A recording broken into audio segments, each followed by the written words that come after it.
Ibulise kune bathandi bezemidlalo eMzantsi Afrika, ingakumbi kune balandeli bebhola elikhulu ke laseMzantsi Afrika. Apha ke baphulaphulisisa nemeko ke ephuma phaa kwilegend eqela leKaizer Chiefs phaa uDr Khumalo ecacisa malunga ke nokutyunjwa okanye nokukhethwa kwabadlali bebafana esitsho kuDr Khumalo phaa into yokubana ke akasazi isizathu sokubana kungathathwa phaa uBrandon Peterson, ekubeni uBrandon Peterson ke ethe umfana omdala ke wanalento kuthiwa yi-7 clean sheets umfana omdala apha kule season ngena goalkeeper ke othe wabeka ubalasele kule season. Isizathu sokubana ke angathathwa naye uthi akasazi bekumele uba kukhona kuba badlala ababheke phaa kulaa friendly game bazoyidlala phaa neZambia. Qha ke uthi ke loo nto leyo ke yaziwa phaa ke nguHugo Broos okubana ke isizathu esenze uba uBrandon Peterson angamthathi. Uthi yena ngeyakhe indlela xa ejongile Brandon Peterson uperforma kakuhle kakhulu zothi ga ngoku umfana omdala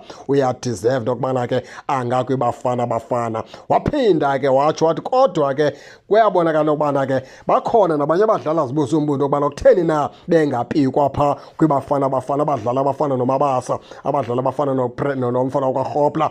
Uthi ke ngabanye ke bekumele uba ke bayachamla kule friendly game yeZambia xa bekuthiwa uHugo Broos umfana omdala ke ubathembile. Kona ke uzibuza umbuzo kuDoctor into yokubana ingaba kutheni na abo badlali banganikezwanga ithuba yibafana.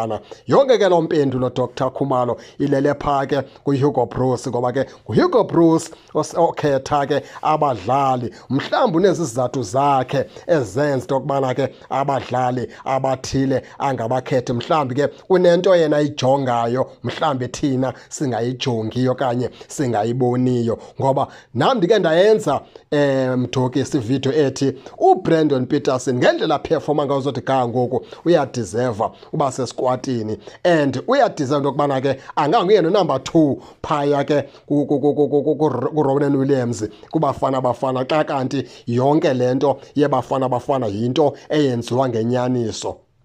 Uba yinto eyenziwa ngenyaniso uBrandon Peterson bekumele uba ke useskwatini, kodwa uba yinto eyenziwa ngeendlela ezithile ngeenjongo zokubana ke kuqhutywa into eqhutywa engaziwayo, akanongena ke uBrandon Peterson xa kukho iipolitics ke ezithile abazaziyo bona. Akanongena ngoba ibona nanguthathatha. Brandon Peterson uphefuma kakuhle, uBradley Cross uphefuma kakuhle, Mduduzi Shabalala uphefuma kakuhle. Ndikubalela nje iiplayers ezintathu iKaizer Chiefs ke eziperformayo nangendlela iKaizer Chiefs ke kule season ke enomohluko. Ngaba bekuthiwa ke ngenene nangenyaniso phaa kwibafana yonke into eyenziwayo yenziwa ngenyani, bekumele uba ke zo players ke zikhona kubafana. Qha ke kuyabonakala into yokubana ke kulaa bafana kunento esingayaziyo eyawuze ke ivele. Ndifuna ke baphulaphuli ke ningene ke nani ke nitshone into yokubana niva njani, nize ke ningakhohlwa usubscribe kule channel ukuze ningaphoswa